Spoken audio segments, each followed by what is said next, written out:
साईचं दही घुसळून लोणी काढलं की त्या ताकात मी हा ब्रेड बनवतेच.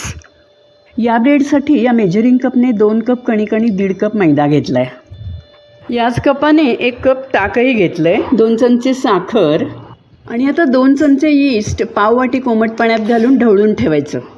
आता 2 चमचे बटर हे मायक्रोवेव्हमध्ये थोडंसं पातळ करून तेही एका वाटीत काढून ठेवायचं. एक अंडही आपल्याला लागणार आहे, अर्थात हे ऑप्शनल आहे. यानंतर आपण 1.25 ते 1.5 चमचा पिंक सॉल्ट एका वाटीत काढून ठेवतो आहे. मी इथे फूड प्रोसेसर वापरलं आहे, पण तुम्ही परातीत हे छान मळून घेऊ शकता. आता आपण क्रमाने कोमट ताक, फेटलेलं अंडं, वितळलेलं बटर आणि कोमट पाण्यात ॲक्टिवेट केलेलं यीस्ट आणि नंतर मिक्स्ड सीड्स, सॉल्ट, साखर यावर मैदा आणि कणिक घालून आपण फूड प्रोसेसर चालवू.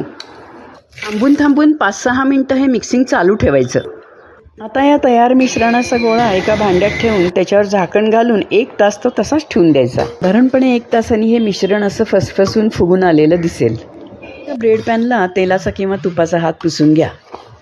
आता हा गोळा थोडासा पंच करून पुन्हा एकदा छान मळून घ्या. आता एका परातीला तेलाचा हात लावून हा गोळा आपण मळून घेऊ आणि आपल्याला याची एक वळकटी करायची आहे आणि साधारणपणे या पॅनच्या आकाराची ती आपण बनवणार आहोत. या गोळ्याला वरून एक छोटीशी फोल्ड घालायची आणि त्या फोल्डची दोन्ही टोकंसुद्धा आतमध्ये दुमडून घ्यायची आणि त्याची हळूहळू गुंडाळत वळकटी करून घ्यायची. वळकटीची दोन्ही टोकं पिंच करून बंद करा आणि सगळ्यात वरची फोल्डही पिंच करून बंद करून टाका. ही वळकटी ग्रीस केलेल्या पॅनमध्ये ठेवा आणि त्याच्यावर एक टॉवेल झाकून ठेवा आणि यानंतर मात्र 1 तासाभराने आपल्याला असा हा फुगलेला डो मिळेल. त्याच्यावर आपण काळे तीळ आणि पांढरे तीळ थोडेसे स्प्रिंकल करू. 180 डिग्री सेल्सिअसला प्रीहीट केलेल्या ओव्हनमध्ये आपण हा डो भाजण्यासाठी ठेवून देऊ. माझा डो फुगून जरा जास्ती झाल्यामुळे मला 2 पॅनमध्ये डिव्हाइड करायला लागला आहे.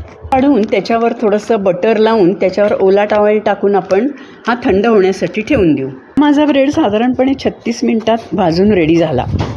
झालेल्या गरम ब्रेडवर बटर लावून ओला टॉवेल टाकल्याने आपल्याला योग्य तेवढा मऊ असा ब्रेड मिळतो.